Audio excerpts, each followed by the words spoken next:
folks, I have a really special alto ukulele to show you today. I have a lot to say about it, so hopefully I don't talk your ear off. But first up, the reason behind this project. This instrument is for our friend Melanie, and Melanie has run the Tunes in the Dunes music camp for 10 years. And we decided to build her an instrument that really hones in on the sense of place that is the Tunes in the Dunes workshop. Tunes in the Dunes happens at Camp Westwind, which is on the Oregon coast, and she lives right across from it on the top of the Cascade Head across the Salmon River. And she has lived, worked, and played in that estuary for many, many years. And her husband Duncan are some of the reason that that location is a protected and special place. So for our family, we've gone there for Tunes in the Dunes for many years. Our son goes to summer camp at Camp Westwind, and we go and rent cabins there during the off-season as a family vacation spot. I've used wood from Camp Westwind and from her property multiple times in instruments we make. So you see where I'm going with this. I wanted to build an instrument for her that really celebrated that relationship.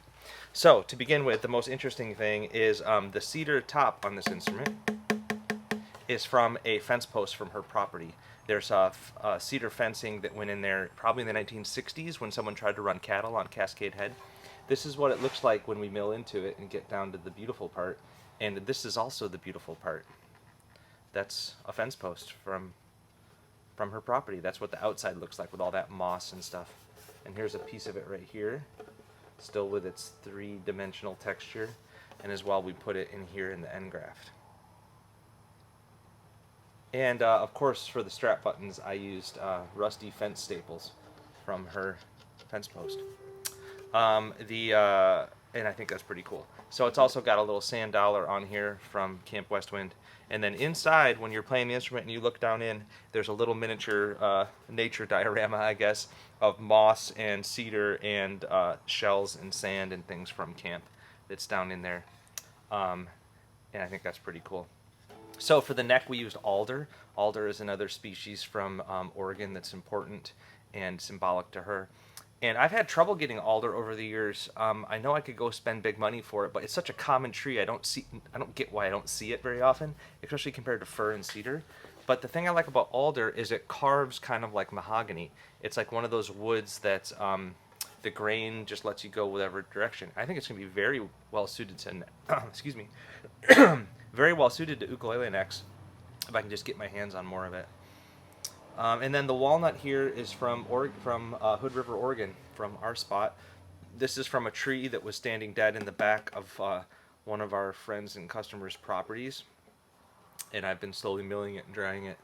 So we've got walnut here and here on the sides, and then we used it for the fretboard as well. So yeah.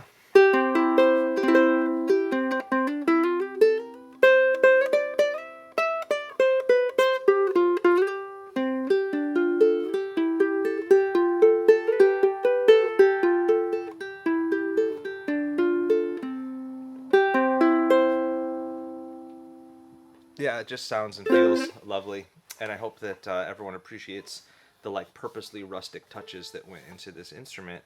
I think we shouldn't be scared of textures, and this instrument has many textures all over it. Each little piece feels its own way, and that's good, instead of kind of coating it with plastic and losing those textures. So yes, that is number 729 for our friend Melanie. Ready to go. Cheers.